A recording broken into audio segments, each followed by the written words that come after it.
नमस्कार दोस्तों, प्रतिवत क्लासेस में आपका स्वागत है। दोस्तों, हमने महिला पर्यवेक्षक एग्जामिनेशन के लिए आपके लिए लगातार एमसीक्यूज प्रोवाइड किए हैं और शिशु की प्रारंभिक देखभाल और शिक्षा संबंधित हमने 9 क्लासेस इस संबंध में आपको दिए हैं। इसमें 50-50 प्रश्न शामिल थे और निश्चित तौर पर आपने इन प्रश्नों का ज़्यादा से ज़्यादा देखा होगा और अपनी प्रैक्टिस जारी रखी होगी। इसी श्रृंखला के तहत ये हमारी 10वीं क्लास है। तो चलिए बिना देरी के हम प्रैक्टिस करते हैं आज की क्लास के पहले प्रश्न के साथ में। हमारा पहला प्रश्न है, नेको संस्था है। ऑप्शन ए मलेरिया शोध एवं नियंत्रण, बी एड्स नियंत्रण, सी तपेदिक शोध एवं नियंत्रण और डी इनमें से कोई नहीं। तो दोस्तों, इसका सही उत्तर ऑप्शन नंबर बी हो जाएगा, एड्स नियंत्रण। नेको संस्थान का संबंध जो है वो एड्स नियंत्रण से है। स्वास्थ्य और परिवार कल्याण मंत्रालय ने 1992 में भारत का पहला राष्ट्रीय एड्स नियंत्रण कार्यक्रम चालू किया था और जो 1992 से 1999 तक चला था। और इस कार्यक्रम को लागू करने के लिए राष्ट्रीय लेवल पर राष्ट्रीय एड्स नियंत्रण संगठन, जिसका नाम नेको है, की स्थापना की थी। अगला प्रश्न हम देखेंगे, राष्ट्रीय मानसिक विकलांग संस्थान स्थित है। ऑप्शन दिए हैं, ए फैजाबाद में, बी सिकंदराबाद में, सी लखनऊ में और डी कानपुर में। तो दोस्तों, इसका सही उत्तर हो जाएगा ऑप्शन नंबर बी, सिकंदराबाद। राष्ट्रीय मानसिक विकलांग संस्थान जो है वो सिकंदराबाद में है। एक जानकारी और इसमें अपडेट करना होगा दोस्तों कि राष्ट्रीय मानसिक विकलांग संस्थान का नया नाम अब राष्ट्रीय बौद्धिक विकलांग सशक्तिकरण संस्थान है और भारत सरकार के सामाजिक न्याय एवं अधिकारिता मंत्रालय के दिव्यांगजन सशक्तिकरण विभाग के अंतर्गत ये कार्य करता है। तो अभी इसका नया नाम भी आप याद रखेंगे। इसका नया नाम है राष्ट्रीय बौद्धिक विकलांग सशक्तिकरण संस्थान। अगला प्रश्न हम देखेंगे, स्मृति में शामिल है। आपको ऑप्शन दिए हैं, ए पहचान, बी धारणा, सी पुनः स्मरण, डी उपरोक्त सभी। तो इसका सही उत्तर हो जाएगा ऑप्शन नंबर डी, स्मृति में पहचान, धारणा और पुनः स्मरण तीनों ही शामिल होते हैं। अगला प्रश्न है, छात्र में वृद्धि होती है। तो आपको बताना है छात्र में वृद्धि किससे होती है। ए पर्यावरण से, बी मस्तिष्क से, सी तंत्रिका तंत्र से और डी वंशानुक्रम से। तो दोस्तों, इसका सही उत्तर हो जाएगा, छात्र में जो वृद्धि होती है वो वंशानुक्रम के अनुसार होती है। अगला प्रश्न देखते हैं, खेलों के माध्यम से बालक में कौन सा गुण विकसित होता है। आपको ऑप्शन दिए हैं, ए सामाजिकता का, बी नैतिकता का, सी व्यावसायिकता का और डी भौतिकता का। तो सही उत्तर होगा दोस्तों ऑप्शन नंबर ए, सामाजिकता का। खेलों के माध्यम से बालक में सामाजिकता का गुण विकसित होता है। अगला प्रश्न है, बाल श्रम अधिनियम किस वर्ष अस्तित्व में आया। आपको इसमें सन दिए हैं, ए 1972 में, बी 1986 में, सी 1976 में और डी 1991 में। तो दोस्तों, सही उत्तर इसका हो जाएगा ऑप्शन नंबर बी, 1986 में बाल श्रम अधिनियम अस्तित्व में आया था। बाल श्रम अधिनियम के तहत 14 साल से कम उम्र के बच्चों को काम पर रखना प्रतिबंधित किया गया था। 2016 में भी इसको दोबारा से संशोधित करके लॉन्च किया गया था। इस संशोधन के बाद अगर किसी से बाल श्रम करवाया जाता है तो उसको एक दंडनीय अपराध बना दिया गया है। अगला प्रश्न देखेंगे, साइकिल चलाने वाला स्कूटर चलाना सीख लेता है, यह है। तो यह क्या होता है आपको बताना है। ऑप्शन ए शून्य स्थानांतरण, बी लंबवत स्थानांतरण, सी ऋणात्मक स्थानांतरण और डी धनात्मक स्थानांतरण। तो इसका सही उत्तर हो जाएगा दोस्तों ऑप्शन नंबर डी, धनात्मक स्थानांतरण। मतलब साइकिल चलाने वाला स्कूटर चलाना सीख लेता है, यह धनात्मक स्थानांतरण का उदाहरण है। अगला प्रश्न देखेंगे, सभी बच्चों की स्वतंत्र खेलों, अनौपचारिक व औपचारिक खेलों, योग और खेल की गतिविधियों में सहभागिता क्यों आवश्यक है। ऑप्शंस इसमें दिए हैं, ए शारीरिक विकास के लिए, बी मानसिक विकास के लिए, सी सामाजिक विकास के लिए। तो दोस्तों, इसमें जिन पहलुओं को शामिल किया गया है उसके अनुसार शारीरिक, मानसिक और सामाजिक विकास तीनों आएगा, यानी इसका सही उत्तर हो जाएगा ऑप्शन नंबर डी। अगला प्रश्न देखेंगे, निम्न में से कौन बाल कल्याण योजना है। तो इसमें से बताना है कि कौन सी योजना बाल कल्याण योजना के अंतर्गत आती है। ऑप्शन ए मुख्यमंत्री कोविड-19 बाल सेवा योजना मध्य प्रदेश की, बी समन्वित बाल विकास सेवा योजना, सी किशोरी शक्ति योजना महिला और बाल विकास मंत्रालय के द्वारा और डी उपर्युक्त सभी। तो दोस्तों सही उत्तर ऑप्शन नंबर डी हो जाएगा, उपर्युक्त सभी। यानी ये तीनों ही जो योजनाएं दी हैं ये सब बाल कल्याण योजनाओं के अंतर्गत आती हैं। अगला प्रश्न देखते हैं। अंतर्राष्ट्रीय श्रम संगठन किस वर्ष अस्तित्व में आया था? आपको सन बताना है। ऑप्शन ए 1945, बी 1919, सी 1947 और डी 1928। इसका सही उत्तर दोस्तों ऑप्शन नंबर बी हो जाएगा, 1919 में।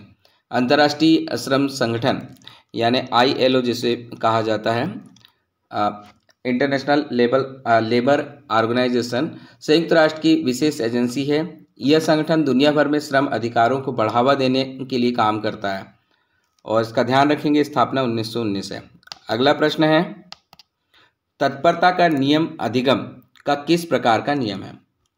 तो आपको बताना है तत्परता का जो नियम होता है अधिगम का किस प्रकार का नियम है। ऑप्शन ए मुख्य नियम, बी सहायक नियम, सी गौण नियम और डी उपरोक्त सभी। तो दोस्तों इसमें सही उत्तर हो जाएगा ऑप्शन नंबर ए मुख्य नियम। यहाँ पे तत्परता का जो नियम है उसके बारे में थोड़ा सा जान लेते हैं। यह नियम बताता है कि जब कोई व्यक्ति किसी काम को करने के लिए तैयार होता है तो वह उसे जल्दी ही सीख लेता है। इस नियम को एडवर्ड एल थॉर्नडाइक ने प्रतिपादित किया था। अगला प्रश्न देखते हैं, संवेग की उत्पत्ति किससे होती है? ऑप्शन ए आदतों से, बी मूल प्रवृत्तियों से, सी शारीरिक विकास से और डी संप्रत्ययों के निर्माण से। तो दोस्तों सही उत्तर इसका हो जाएगा ऑप्शन नंबर बी, संवेग की उत्पत्ति मूल प्रवृत्तियों से होती है। अगला प्रश्न है, एड्स वायरस शरीर में फैलता है तो आपको बताना है किस तरह से फैलता है। Option a killer T cells के द्वारा, बी कैरियर टी सेल्स के द्वारा, सी हेल्पर टी सेल्स के द्वारा, डी इनमें से कोई नहीं। क्षमा चाहेंगे दोस्तों, सही उत्तर इसका हो जाएगा option number C, AIDS virus शरीर में फैलता है हेल्पर टी सेल्स के द्वारा। अगला प्रश्न देखेंगे, निम्नलिखित में कौन सा शिक्षा का केंद्र बिंदु है? इसमें ऑप्शंस दिए हैं, ए शिक्षक, बी विद्यालय, सी बालक और डी उपरोक्त सभी। तो दोस्तों इसमें केंद्र बिंदु पूछा है तो केंद्र बिंदु इसमें बालक होगा। तो और बाकी की जो चीज़ें हैं शिक्षक, विद्यालय, ये सब बालक की शिक्षा के लिए ही होती है, यानी बालक के इर्द गिर्द सब घूम रहे हैं, इसलिए सही उत्तर हो जाएगा ऑप्शन नंबर सी। अगला प्रश्न देखते हैं, गेट्स के अनुसार अनुभव द्वारा व्यवहार में परिवर्तन ही है। तो आपको बताना है गेट्स के अनुसार अनुभव के द्वारा व्यवहार में परिवर्तन क्या कहलाता है। ऑप्शन ए अभिप्रेरण, बी समायोजन, सी सीखना और डी चिंतन। सही उत्तर होगा इसका ऑप्शन नंबर सी, सीखना। गेट्स के अनुसार अनुभव द्वारा व्यवहार में परिवर्तन ही सीखना है। अगला प्रश्न, अंतःस्रावी ग्रंथियां हैं तो आपको बताना है अंतःस्रावी ग्रंथियां कौन कौन सी हैं। ऑप्शन ए एड्रिनल ग्रंथि, बी थायराइड ग्रंथि, सी पीयूष ग्रंथि और डी उपरोक्त सभी। तो दोस्तों सही उत्तर ऑप्शन नंबर डी हो जाएगा। अंतःस्रावी ग्रंथियों के अंतर्गत एड्रिनल, थायराइड और पीयूष ग्रंथियां आती हैं। अगला प्रश्न देखेंगे, एलिसा टेस्ट किसके लिए किया जाता है? Option A cancer, B AIDS, C malaria, D filaria. तो दोस्तों सही उत्तर ऑप्शन नंबर बी है इसका, एलिसा टेस्ट बी के लिए यानी एड्स के लिए किया जाता है। अगला प्रश्न देखेंगे, नवजात शिशु में मांसपेशियों का वजन शरीर के कुल वजन का लगभग कितने प्रतिशत होता है? ऑप्शन ए 33%, बी 44%, सी 60% और डी 23%। तो दोस्तों सही उत्तर हो जाएगा ऑप्शन नंबर डी 23%। नवजात शिशु में मांसपेशियों का वजन शरीर के कुल वजन का लगभग 23% होगा।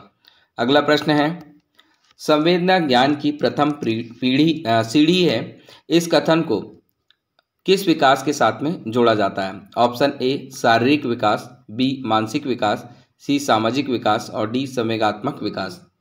सही उत्तर इसमें हो जाएगा ऑप्शन नंबर बी मानसिक विकास। संवेदना ज्ञान की प्रथम सीढ़ी है, इस कथन को मानसिक विकास के साथ में जोड़ा जाता है। अगला प्रश्न देखेंगे, शारीरिक विकास के पक्ष में शामिल है तो क्या क्या शारीरिक विकास के पक्ष में होते हैं बताना है। ऑप्शन ए स्नायु मंडल, बी तंत्रिका तंत्र, सी अंतःस्रावी ग्रंथियां और डी उपरोक्त सभी। तो दोस्तों सही उत्तर ऑप्शन नंबर डी हो जाएगा, ये सभी। तो स्नायु मंडल, तंत्रिका तंत्र और अंतःस्रावी ग्रंथियां ये सभी शारीरिक विकास के पक्ष में शामिल होते हैं। अगला प्रश्न है, राष्ट्रीय एड्स अनुसंधान संस्थान कहाँ पर स्थित है? ऑप्शन ए मुंबई में, बी पुणे में, सी दिल्ली में और डी आंध्र प्रदेश में। तो दोस्तों इसका सही उत्तर हो जाएगा ऑप्शन नंबर बी।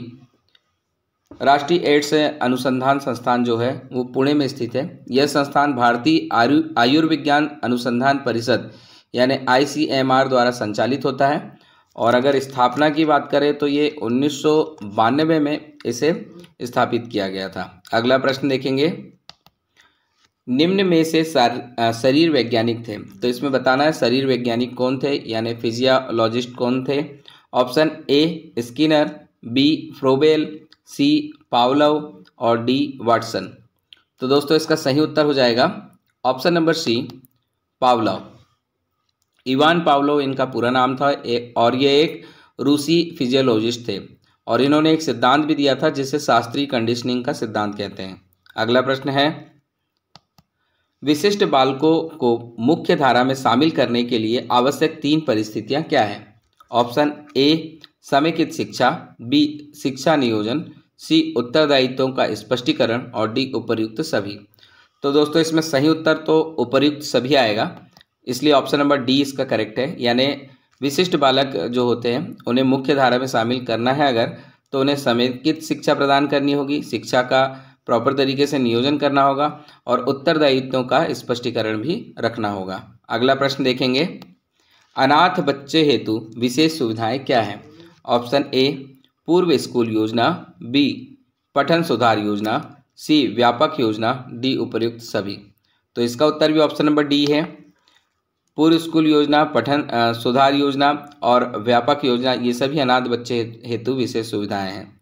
अगला प्रश्न देखते हैं, स्वच्छ भारत मिशन की शुरुआत की गई थी, तो आपको बताना है कब की गई है। ऑप्शन ए 2 अक्टूबर 2013, बी 2 अक्टूबर 2014, सी 2 अक्टूबर 2015 और डी है 2 अक्टूबर 2016।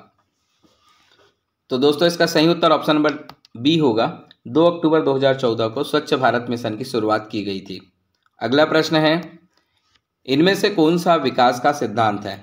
ऑप्शन ए समान प्रतिमान, बी परस्पर संबंध, सी भिन्नता और डी उपर्युक्त सभी।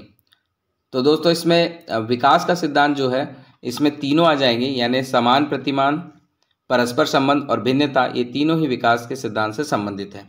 अगला प्रश्न है, यूनिसेफ क्या कार्य करती है? ऑप्शन ए शिशु पोषण, बी शिशु स्वास्थ्य, सी शिशु शिक्षा और डी उपर्युक्त सभी। तो दोस्तों यहाँ यूनिसेफ के बारे में बात की गई, यानी संयुक्त राष्ट्र बाल विकास कोष भी कहा जाता है। तो इसके बारे में बताना है कि काम क्या करती है। इसका सही उत्तर ऑप्शन नंबर डी हो जाएगा। यह शिशु पोषण, शिशु स्वास्थ्य और शिशु शिक्षा तीनों क्षेत्रों में काम कर रही है और दिसंबर 1946 यानी 11 दिसंबर 1946 को इसकी स्थापना हुई थी। यूनिसेफ को पहले संयुक्त राष्ट्र अंतर्राष्ट्रीय बाल आपातकालीन कोष के नाम से भी जाना जाता था। अगला प्रश्न है, हड्डी और दांत के लिए क्या आवश्यक है? Option A calcium, B sodium, C vitamin और डी लोहा। सही उत्तर ऑप्शन नंबर ए हो जाएगा, हड्डी और दांत के लिए कैल्शियम अति आवश्यक है। अगला प्रश्न देखेंगे, बच्चों के संज्ञानात्मक विकास को सबसे अच्छे तरीके से परिभाषित किया जा सकता है। ऑप्शन ए विद्यालय एवं कक्षा में, बी खेल के मैदान में, सी ऑडिटोरियम में और डी गृह में। तो इसका सही उत्तर ऑप्शन नंबर ए हो जाएगा, बच्चों के संज्ञानात्मक विकास के सबसे अच्छे तरीके से परिभाषित विद्यालय एवं कक्षा में किया जा सकता है। अगला प्रश्न है, अनाथालय सेवाएं होती हैं। ऑप्शन ए संस्थात्मक सेवाएं, बी असंस्थात्मक सेवाएं, सी संस्थात्मक एवं असंस्थात्मक सेवाएं और डी इनमें से कोई नहीं। सही उत्तर हो जाएगा दोस्तों इसका ऑप्शन नंबर सी, संस्थात्मक और असंस्थात्मक दोनों तरह की सेवाएं अनाथालय सेवाएं होती हैं। अगला प्रश्न है, कोहलबर्ग के नैतिक विकास के सिद्धांत के अनुसार निम्नलिखित में से कौन सी अवस्था बालकों के नैतिक विकास की अवस्था नहीं है? इसमें ऑप्शन दिए हैं, ए कानून एवं व्यवस्था अभिविन्यास, बी स्वकेंद्रित समाज केंद्रित अभिमुखता, सी सामाजिक अनुबंध अभिमुखता और डी उपर्युक्त में से एक से अधिक। तो दोस्तों सही उत्तर इसका ऑप्शन नंबर बी हो जाएगा, स्वकेंद्रित समाज केंद्रित अभिमुखता। अगला प्रश्न है, श्रवण दोष है तो श्रवण दोष किस तरह का दोष है बताना है। ऑप्शन ए सामाजिक विकृति, बी संवेगात्मक विकृति, सी दैहिक विकृति और डी उपयुक्त सभी। सही उत्तर ऑप्शन नंबर सी हो जाएगा। श्रवण दोष जो होता है वो एक दैहिक विकृति का उदाहरण है। अगला प्रश्न है पूर्व प्राथमिक शिक्षा का उद्देश्य क्या होता है। ऑप्शन ए है सीखने के प्रति रुचि जागृत करना, बी सौंदर्य बोध का विकास करना, सी सृजनात्मकता का विकास करना और डी उपर्युक्त सभी। तो दोस्तों पूर्व प्राथमिक शिक्षा का उद्देश्य ये तीनों होते हैं, इसलिए ऑप्शन नंबर डी इसका करेक्ट हो जाएगा। अगला प्रश्न है सामाजिकरण के आवश्यक तत्व क्या है। ऑप्शन ए पर्याप्त अवसर, बी प्रेरणा, सी प्रयास एवं भूल और डी उपर्युक्त सभी। तो दोस्तों सही उत्तर ऑप्शन नंबर डी हो जाएगा, उपर्युक्त सभी। सामाजिकरण के आवश्यक तत्व में उपर्युक्त सभी चीजें आएंगी, यानी पर्याप्त अवसर आएंगे, प्रेरणा आएगी, प्रयास एवं भूल भी आएगी। अगला प्रश्न है सामाजिकरण के आवश्यक तत्व क्या है। इसमें ऑप्शन दिए हैं ए पर्याप्त अवसर, बी प्रेरणा, सी प्रयास एवं भूल और डी उपर्युक्त सभी। तो सही उत्तर ऑप्शन नंबर डी हो जाएगा। सामाजिकरण के आवश्यक तत्व में पर्याप्त अवसर, प्रेरणा, प्रयास एवं भूल ये तीनों तत्व भी शामिल होंगे। अगला प्रश्न देखेंगे कितने माह का बच्चा बिना सहारे के चलना सीख जाता है। ऑप्शन ए 12 माह, बी 11 माह, सी 10 माह और डी 8 माह। तो दोस्तों सही उत्तर इसका हो जाएगा ऑप्शन नंबर डी 8 माह। 8 माह का जो बच्चा होता है बिना सहारे के चलना सीख जाता है। अगला प्रश्न है नेत्रहीन, गूंगे एवं बहरे किस श्रेणी में आते हैं। ऑप्शन ए शारीरिक विकलांगता, बी मानसिक विकलांगता, सी सामाजिक विकलांगता और डी दिया है इसमें भावनात्मक विकलांगता। तो दोस्तों इसका सही उत्तर हो जाएगा ऑप्शन नंबर ए नेत्रहीन, गूंगे एवं बहरे जो होते हैं ये सभी के सभी शारीरिक विकलांगता में आते हैं। तो दोस्तों यहाँ जो विकलांगता शब्द है इसमें थोड़ा सा चेंजेस करना चाहिए। इसको हम आजकल हम दिव्यांगता के नाम से भी जानते हैं। तो विकलांगता और दिव्यांगता दोनों सेम है। भारत के प्रधानमंत्री नरेंद्र मोदी जी ने 2015 में एक कार्यक्रम हुआ था मन की बात, उसमें विकलांग को दिव्यांग नाम दिया था। तब से हम दिव्यांग भी इसमें यूज़ करते हैं और इसमें नेत्रहीन, गूंगे, बहरे, ठीक है, या फिर किसी के हाथ पैर नहीं है वो सभी शामिल होते हैं। अगला प्रश्न हम देखेंगे बच्चों की निःशुल्क शिक्षा है। ऑप्शन ए मौलिक अधिकार, बी शैक्षिक अधिकार, सी राजनीतिक अधिकार, डी उपर्युक्त सभी। तो दोस्तों इसका सही उत्तर हो जाएगा ऑप्शन नंबर ए मौलिक अधिकार। बच्चों की जो निःशुल्क शिक्षा है वह एक मौलिक अधिकार के तहत आती है और आर्टिकल 21A के तहत इसे मौलिक अधिकार के रूप में रखा गया है। इस अधिकार को सुनिश्चित करने के लिए शिक्षा का अधिकार अधिनियम भी बना था जिसे RTE के नाम से आप जानते हैं और ये 2009 में बना था और 2010 से ये लागू हो गया था। तो 21A के तहत ही RTE आया था, ये भी ध्यान रखेंगे। अगला प्रश्न देखेंगे बच्चों की का शैक्षणिक प्रावधान है। तो बच्चों का शैक्षणिक प्रावधान किस कैटेगरी में आता है बताना है। ऑप्शन ए प्रशासनिक स्तर पर आता है, बी शैक्षिक स्तर पर, सी अन्य प्रावधान और डी उपयुक्त सभी। तो दोस्तों इसका सही उत्तर हो जाएगा ऑप्शन नंबर ए। बच्चों का जो शैक्षिक प्रावधान होता है वो प्रशासनिक स्तर पर आता है। भारत के संविधान में बच्चों के शैक्षिक प्रावधान के लिए आर्टिकल 45 रखा गया है और साथ में अनुच्छेद 21A जिसके बारे में तो कुछ देर पहले हमने बात की थी, इसका प्रावधान है। इसके अलावा एक नियम जिसके बारे में हमने कुछ देर पहले ही बात की थी, RTE भी लाया गया है। तो ये तीनों चीज़ें ही बच्चों की शिक्षा से संबंधित है, इसका आप ध्यान रखेंगे। अगला प्रश्न है विद्यालय में प्रदान किए जाने वाले मध्याह्न भोजन कार्यक्रम के तहत किस कक्षा तक के बच्चे लाभान्वित होते हैं। ऑप्शन आपको दिए हैं ए आंगनवाड़ी में जाने वाले बच्चे, बी 1 से 5वीं तक के बच्चे, सी 1 से 8वीं तक के बच्चे और डी उपर्युक्त सभी। तो दोस्तों इसका सही उत्तर हो जाएगा ऑप्शन नंबर डी उपर्युक्त सभी, यानी आंगनबाड़ी में जाने वाले बच्चे भी इसमें आएंगे, 1 से 5वीं तक और 1 से 8वीं तक के बच्चे भी इसमें आएंगे। तो ये सभी शामिल इसमें हो जाएंगे। अगला प्रश्न देखेंगे सीखने का सिद्धांत क्या होता है। ऑप्शन ए प्रयत्न और भूल का सिद्धांत, बी सूझ का सिद्धांत, सी अनुकरण का सिद्धांत, डी उपर्युक्त सभी। तो दोस्तों सीखने के सिद्धांत में प्रयत्न और भूल का सिद्धांत भी आता है, सूझ का सिद्धांत भी आता है, अनुकरण का सिद्धांत भी आता है, यानी सभी के सभी सही हैं। ऑप्शन नंबर डी इसका सही उत्तर होगा। अगला प्रश्न है, सृजनात्मक विकास हेतु आवश्यक तत्व कौन सा है? ऑप्शन ए संवेदन, बी चिंतन, सी कल्पना, डी उपर्युक्त सभी। सही उत्तर हो जाएगा ऑप्शन नंबर डी उपर्युक्त सभी। सृजनात्मक विकास हेतु आवश्यक तत्व में संवेदन, चिंतन, कल्पना सभी शामिल होंगे। अगला प्रश्न है, स्थूल गतिविधियां तथा सूक्ष्म क्रियात्मक कौशल किससे संबंधित है? ऑप्शन ए क्रियात्मक विकास, बी शारीरिक विकास, सी सामाजिक विकास और डी संवेगात्मक विकास।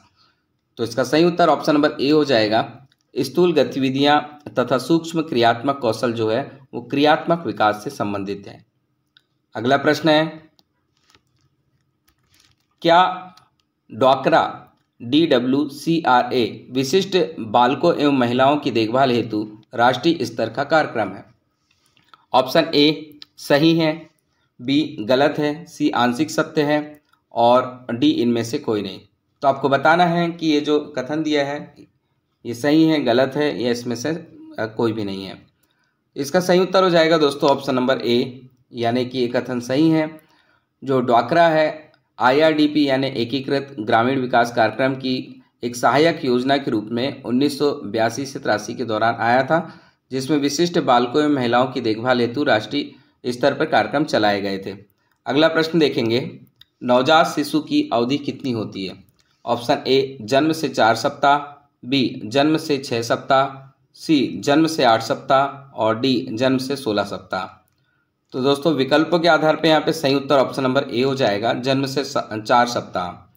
और यदि बच्चे के पहले 28 दिन की बात करें तो शुरुआती जो 28 दिन होते हैं ये नवजात की अवधि कहलाती है, लेकिन यहाँ पे दिन नहीं दिए हैं, सप्ताह दिए हैं, इसलिए 4 सप्ताह इसका सही उत्तर हो जाएगा। अगला प्रश्न देखेंगे, मंद बालक सीखता है तो मंद बालक किस तरह से सीखता है ये बताना है आपको। ऑप्शन ए विलंब से, बी तेजी से, सी तार्किक रूप से और डी उपर्युक्त सभी। तो सही उत्तर होगा ऑप्शन नंबर ए विलंब से। मंद बुद्धि जो बालक होते हैं वो विलंब से सीखते हैं। अगला प्रश्न है, विकास की विशेषताएं कौन सी हैं? ऑप्शन ए दिशात्मक, बी प्रगतिशील श्रृंखला, सी क्रमबद्ध और डी उपर्युक्त सभी। तो सही उत्तर इसका हो जाएगा ऑप्शन नंबर डी उपर्युक्त सभी। यानी विकास की जो विशेषताएं होती है, विकास दिशात्मक होता है, यह प्रगतिशील श्रृंखला के रूप में होता है तथा यह क्रमबद्ध होता है। अगला प्रश्न देखेंगे, नवजात शिशु में लगभग कितनी हड्डियां होती हैं? ऑप्शंस इसमें आपको दिए हैं, ए 206, बी 300, सी 350 और डी 205। तो दोस्तों सही उत्तर ऑप्शन नंबर बी हो जाएगा, नवजात शिशु में लगभग 300 हड्डियां होती हैं। अगला प्रश्न है, मिशन इंद्रधनुष के तहत निम्न में से किस बीमारी के लिए टीका लगाया जाता है? Option A diphtheria, B tetanus, C तपेदिक और डी उपर्युक्त सभी। तो दोस्तों आप जानते हैं कि मिशन इंद्रधनुष में डिप्थीरिया, टिटनस, तपेदिक ये सारे के सारे टीके शामिल हैं, इसलिए ऑप्शन नंबर डी इसका सही उत्तर होगा। 10 साल का कोई बालक अगर किसी फिल्म में काम करता है तो क्या वह बाल श्रम की श्रेणी में आएगा? ऑप्शन ए आएगा, बी नहीं आएगा, सी इसके लिए कोई प्रावधान नहीं है और डी इनमें से कोई नहीं। तो दोस्तों इसका सही उत्तर हो जाएगा ऑप्शन नंबर बी नहीं आएगा। आधिकारिक बाल श्रम प्रतिबंध एवं नियम जो बिल आया था 2012, उसके अनुसार अगर जो बच्चा है घर के परिवार के किसी ऐसे बिजनेस में इन्वॉल्व हो रहा है अपने स्कूल के टाइम को छोड़कर, तो वो इन्वॉल्व हो सकता है, लेकिन उसमें कुछ शर्तें भी होती हैं, जैसे और बहुत सारे सुरक्षा के नियम भी होते हैं, जैसे किसी प्रकार के हानिकारक या केमिकल से संबंधित कोई कार्य हो रहा है तो या खतरनाक प्रक्रियाएं चल रही हैं तो उसमें वो शामिल नहीं हो पाएगा। इसके अलावा यहाँ पर एक अपवाद और है, एक अपवाद और होगा जिसमें फिल्म, टेलीविज़न, धारावाहिक, विज्ञापन या ऐसे कोई मनोरंजन वाले काम जिसमें किसी प्रकार का कोई जोखिम नहीं है, तो अपने स्कूल टाइम को छोड़ करके वो अगर वो काम कर रहा है तो वो इसके अंतर्गत, इस श्रेणी के अंतर्गत नहीं आएगा। इसलिए 10 साल का कोई बच्चा अगर किसी फिल्म में काम करता है तो वह बाल श्रम की श्रेणी में नहीं आने वाला है। तो दोस्तों ये हमारा अंतिम प्रश्न था। इसी तरह के प्रश्नों के लिए आप लगातार हमारे साथ में बने रहें, जुड़े रहें। धन्यवाद। जय हिंद।